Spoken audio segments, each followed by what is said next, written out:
Ada dua hal yang sangat penting, yang sering dianggap sepele, tangkap dan simpan. Gua nggak peduli seberapa pemalu lu, gua nggak peduli sekentang apapun device lu, normalisasikanlah. Lu buka kamera, jepret atau rekam apapun. No konteks, minimal 7-10 detik aja udah cukup. Kalau ada yang ngomong, lu repot banget sih, apa-apa harus foto, apa-apa harus direkam. Bodo amat lah, gak usah lu dengerin, fokus aja lu ambil foto dan rekam B-roll. Selanjutnya, backup.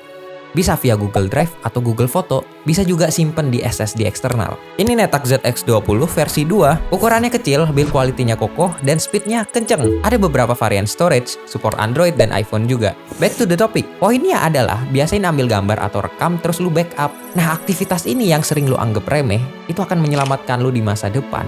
Buat dari gue yang dulu, gue mau say thank you, karena lu udah konsisten ngabadin momen yang bahkan dulu gue nggak sadar kalau itu akan sangat berharga di masa gue sekarang.